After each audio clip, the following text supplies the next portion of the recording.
Microsoft Application Virtualization is used to virtualize hundreds of different commercial and internal custom applications. The first step to delivering virtual applications by using AppV is to package or sequence the application. This activity uses the AppV sequencer to create the virtual application package that is later delivered to the user by using AppV Streaming, Configuration Manager, or third-party integration.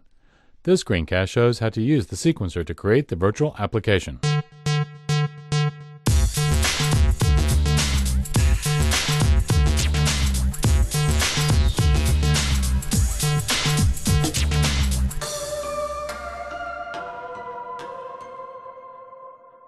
The AppV platform is made up of four key components: the sequencer, AppV policy, AppV infrastructure for delivery and management of virtual applications, and the AppV client. The combination of these components delivers an enterprise-ready virtual application solution that prevents applications from conflicting, reduces application compatibility testing, eliminates reboots, and enables users to pull the application when they need it rather than IT pushing it to them when they don't want it. The AppV sequencer is the main component we will discuss in this screencast. It is the primary tool that enables an IT pro to get up and running with AppV as it creates the virtual application. In this screencast, I'll demonstrate how IT can create an AppV virtual application by using the sequencer. When sequencing an application, it's important to ensure that the machine or VHD you'll use to sequence your virtual applications is the same as the image deployed to your users. This ensures that the application will be compatible with the underlying operating system and that no unnecessary files or settings will be included in the virtual environment. For our demo, we're going to use the base Windows 7 RTM machine with the sequencer already installed. The first thing I'm going to do is open the AppV sequencer. I'll then choose to create a new package called XML Notepad 2007. I'm going to go through the default wizard without including any advanced options or adding any additional files.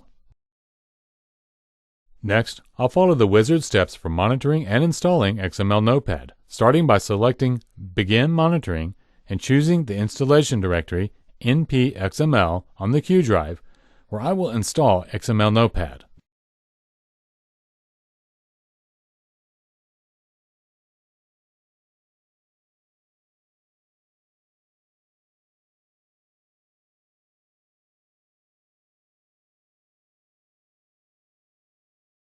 On the Configure Applications Wizard page, I'll select XML Notepad 2007. Once selected, I can create a file association for this application by using XML as the file extension. This tells the system that anytime a file with the application extension XML is launched, it should open using the virtualized version of XML Notepad 2007. Next, I'll select Shortcuts and choose Edit Locations and check Send to Menu option.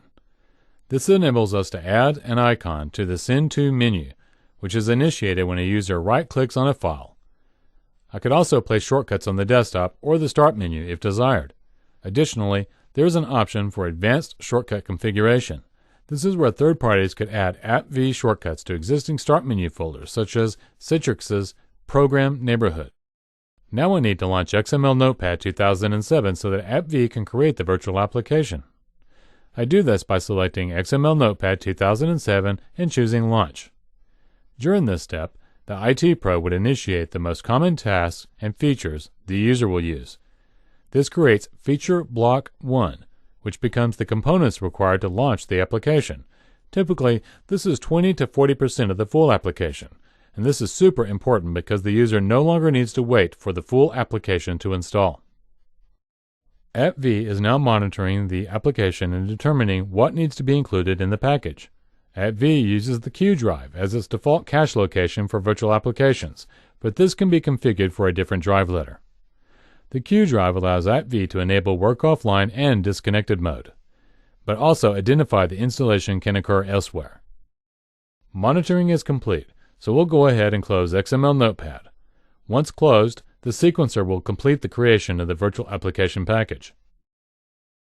Now that we have a virtual application, let's take a look at some of the additional capabilities of the sequencer. You can see there are a number of tabs which allow IT pros to customize the contents and behavior of the virtual application. On the Properties tab, we can see the file size of the virtual application. The launch size is first launch, and this is what is initially streamed. This small amount is approximately 20 to 40% of the full package. Under the Deployment tab, you see the various streaming protocols that are available via AppV, and these include RTSP, RTSPS, HTTP, HTTPS, and SMB. In addition, this is where I can have the sequencer create an MSI by checking the MSI box. This allows me to integrate the virtual application with a third-party solution or use AppV file streaming. Last, the Files tab gives us an in-depth view of all the files contained in the virtual application package. Now, I'll show you one additional configuration under the Tools menu. I'll select Options and then the General tab, where I'm given the option to allow virtualization of services. Another great capability is the ability to exclude items. This enables you to exclude files or paths on the physical machine from monitoring. The last thing to cover are the files created during the sequencing process. There are three main files. The first is an SFT file. This is the virtual application. It contains all of the files and registry settings for the application. The second is an OSD file. This file contains information about the FTA, the icon paths, the SFT path, and the protocol for streaming. And then last, the SPRJ file is the manifest. The AppV sequencer is a very powerful and easy-to-use tool that enables an IT pro to create a virtual application. In this screencast, I showed you how to create a new virtual application by using the AppV sequencer. I showed you how to create file type associations, shortcuts, and custom configure the package. We also walked through the different files that make up a virtual application package. You now have a virtual application that is ready to be published to your users. We'll show you how to do this in the Publishing a Virtual Application using the AppV Full Infrastructure screencast.